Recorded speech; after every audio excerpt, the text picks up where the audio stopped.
Hey guys, welcome back to the Khaali vibe and good morning from Chennai. So ఇప్పుడే శ్యామ్ వాళ్ళ రూమ్కి వచ్చి ఫ్రెష్ అప్ అయినాం.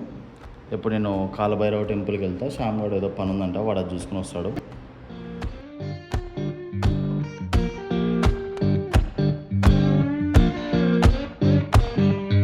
నిజంగా చెన్నై వేడి తట్టుకోలేము, చాలా పొగపొగ మండుతుంది.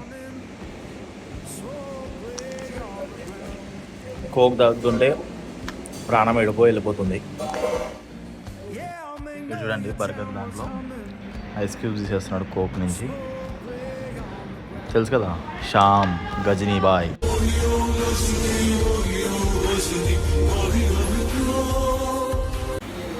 చెన్నైలో ఏం నమ్మలేము ఫ్రెండ్స్, అందుకనే బర్గర్ తింటున్నాం. నెక్స్ట్ వెళ్తే ఏదైనా బీచ్కి పోదాం, దాని తర్వాత మళ్ళీ హైదరాబాద్ అనుకుంటున్నా తెలిసి.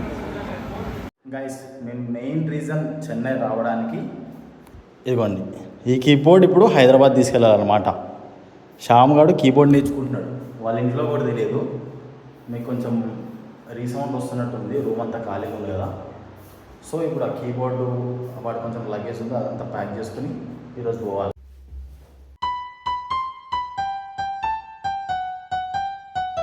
గైస్, ఫైనల్గా అన్నీ ప్యాక్ చేసుకున్నాము. ఇప్పుడు ఇక్కడ నుంచి కోవలం బీచ్కి వెళ్ళి అక్కడ బీచ్ అంతా మంచిగా చూసేసి దాన్ని కూడా ఎక్స్ప్లోర్ చేసి అప్పుడు ఈ లగేజ్తో పాటు హైదరాబాద్ చెక్ చేయాలన్నమాట. సరే, బీచ్లో కలుసుకుందాం.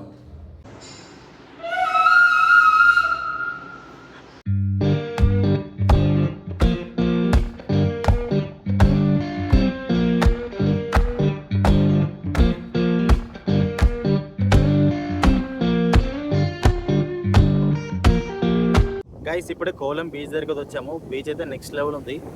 ఆ అలలు చూస్తుంటే అట్లనే చూస్తూ ఉండిపోవాలనిపిస్తుంది. ఒక బీచ్ అండ్ వాటర్ లవింగ్ పర్సన్కి వాటర్ దొరికితే ఇంకా ఏమో చెప్పండి. సరే, మీకు వ్యూ చూపిస్తా, ఆగండి ఒక నిమిషం. చూడండి ఆ అలలు ఎంత ముద్దుగా ఉన్నాయో.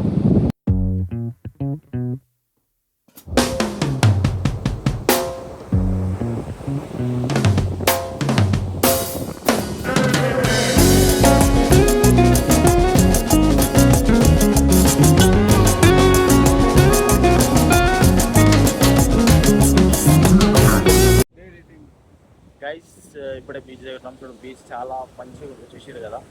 శ్యామ్ గడ్ అయితే అండ్ మేము లగేజ్ కూడా తీసుకొచ్చినాం, మా లగేజ్ వెనకాలే ఉంది. సో ఇప్పుడు మళ్ళీ ఇక్కడ నుంచి వేరే ప్లేస్కి వెళ్తాం. వేరే ప్లేస్ ఇన్ ద సెన్స్ మనం హైదరాబాద్ పోతాం. హైదరాబాద్ పోయి మన ఇంట్లో కొంచెం చిల్ అవ్వాలి. ఇక్కడ చాలా హ్యూమిడిటీ చాలా ఎక్కువ ఉంది కదా, సో దానివల్ల ఉండబుద్ధి కావట్లేదు.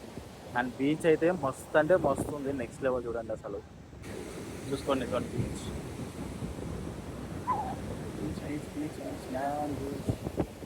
సో మీరు ఎప్పుడైనా చెన్నై వచ్చి కోవలం బీచ్కి వచ్చి ఉంటే కింద కామెంట్స్లో పెట్టండి. ఎందుకంటే నాకు బీచెస్ అంటే చాలా ఇష్టము.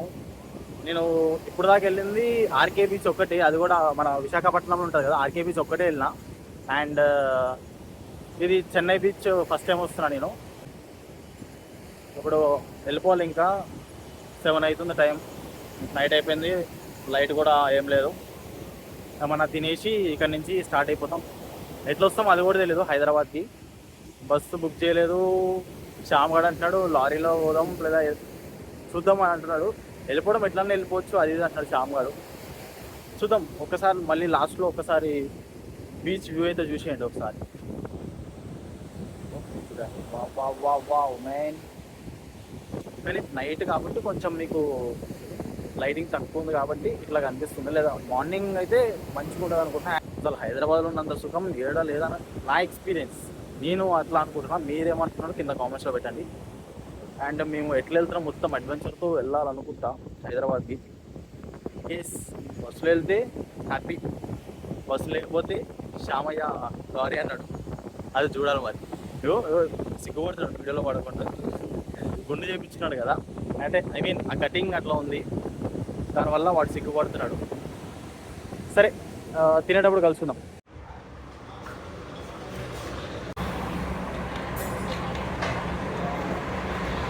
డిన్నర్ చేసి మేము బస్ స్టాండ్కి వెళ్ళాలి. ఇప్పుడు బస్ స్టాండ్కి వెళ్ళి అక్కడ మాకు బస్సు దొరికితే లక్కీ, లేదంటే బిస్కెట్. బుక్ చేసుకోవచ్చు కదా ముందే అని మీరు అంటారు. కానీ ఏమైంది, మాకు అన్నీ సడన్ ప్లాన్స్. అసలు కంచి పోదాం అనుకున్నాం కానీ క్యాన్సిల్ అయింది. సరే తిన్నా కలుస్తాం. గైస్ మేము ఇప్పుడు రైల్వే స్టేషన్ దాకా అయితే వెళ్ళాం, చెన్నై సెంట్రల్ దాకా పోయినాం. కానీ ట్రైన్ అయితే ఫుల్ రష్ ఉంది. అండ్ ఆ కీబోర్డ్ ఉంది కదా, కీబోర్డ్ వల్ల మేము అస్సలు ట్రైన్ ఎక్కలేకపోయినాం. ఇప్పుడు మళ్ళీ మనోడు ఫ్రెండ్ ఇక్కడ ఎవరో ఉంటే వాళ్ళ రూమ్కి వెళ్ళి కొంచెం ఏసీ రూమ్ అంట. పొద్దునుంచి చెప్తున్నా కదా, నేను స్నానం చేసి బయటకు వచ్చినా కానీ చెమటలు కారుతున్నాయి. ఇప్పుడు ఏసీ కార్లో ఉన్నా కానీ ఇంకా నాకు జిడ్డుగా ఉంది ఏందో. సో రేపు కంచి పోదాం అనుకుంటున్నాం. సో ఈ రోజుకి ఈ వీడియో ఇక్కడితో ఎండ్ చేస్తున్నా. మళ్ళీ నెక్స్ట్ రేపు కంచి పోతాం కదా, అప్పుడు కలుసుకుందాం. ఎందుకంటే పొద్దునుంచి తిరగడమే సరిపోయింది. అసలు ఆ లగేజ్లు పట్టుకుని బీచ్కి వెళ్ళాం, లగేజ్లు పట్టుకుని రైల్వే స్టేషన్కి వెళ్ళాం. ఏం చేసినాం మాకే అర్థం కాలేదు. ఇగో మెయిన్ వీడే. సో రేపు కంచి కామాక్షిలో కలుసుకుందాం. మళ్ళీ రేపు కుదిరితే సన్ రైజ్ వ్యూ పాయింట్కి అయితే వెళ్దాం. పక్కనే అంట, ఒక 5 to 6 kilometers ఉంటుంది అంతే.